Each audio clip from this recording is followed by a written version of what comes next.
Next 17th one, name any two bridge elements. Actually మీకు ఇక్కడ third period ఎలిమెంట్స్ని bridge elements అంటారు. Because yes comma పీకిను D ఆర్బిటాల్స్కి మధ్యలో classification చేసేది ప్రాపర్టీస్లో కామన్గా కనబడేది అవే కాబట్టి వాటిల్లో ఏమైనా రెండు ఎలిమెంట్స్ని మెన్షన్ చేయండి. అండ్ ఇక్కడ బ్రిడ్జ్ ఎలిమెంట్స్ అంటే ఏంటి ఆ ప్రాపర్టీని కూడా చెప్పాల్సి వస్తుంది. నెక్స్ట్ బాండ్ ఆర్డర్ అంటే ఏంటి చెప్పాలి. దట్ ఈస్ రెండు స్పీషీస్ కలిసి ఒక బాండ్ని ఫామ్ చేసుకున్నప్పుడు దానిలో number of bond, single bond, double bond, triple bond ఏది ఫామ్ అవుతుందో చెప్తే దాన్నే బాండ్ ఆర్డర్ అంటారు. అది మీకు స్టెబిలిటీని చెప్పడానికి పనికి వస్తుంది. దాని గురించి ఎక్స్ప్లెయిన్ చేయాలి.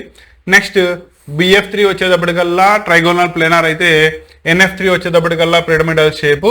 ఎందుకు BF3 వచ్చేటప్పటికల్లా థర్డ్ గ్రూపు కాబట్టి దాని దగ్గర ఉండేది 3 ఎలక్ట్రాన్సే. సో 3 బాండ్స్ ఫామ్ చేసుకుంటే మనకి హైబ్రిడైజేషన్ వచ్చేటప్పటికల్లా it undergoes sp2 hybridization, trigonal planar structure వస్తుంది with a bond angle of 120 degrees.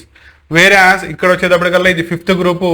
నైట్రోజన్కి 3 fluorine అయిపోయిన తర్వాత ఒక పెయిర్ పైన మిగిలిపోతుంది. అది పైన మీకు loan pair, bond pair repulsions వల్ల అది పిరమిడల్ స్ట్రక్చర్ని చూపిస్తుంది. అండ్ హైబ్రిడైజేషన్ వచ్చేటప్పటికల్లా sp3 హైబ్రిడైజేషన్ అవుతుంది. కాబట్టి దాన్ని ఎక్స్ప్లెయిన్ చేయండి సరిపోతుంది. Next 14th one, water is liquid at room temperature but hydrogen sulphide H2S is a gas. Same ఇదే రీజన్స్ వస్తాయి.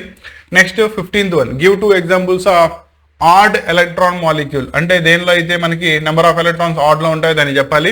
ఏవైనా రెండింటిని మెన్షన్ చేయండి సరిపోతుంది. నెక్స్ట్ థర్మోడైనమిక్స్ కనుక తీసుకున్నట్టయితే third law of thermodynamics statement రాయాలి. నెక్స్ట్ ఎక్స్టెన్సివ్ ప్రాపర్టీ అంటే ఏంటి, ఇంటెన్సివ్ ప్రాపర్టీ అంటే ఏంటి ఒక ఎగ్జాంపుల్తో చెప్పాలి. Next first law of thermodynamics అంటే ఏంటి దాన్ని ఎక్స్ప్లెయిన్ చేయాలి.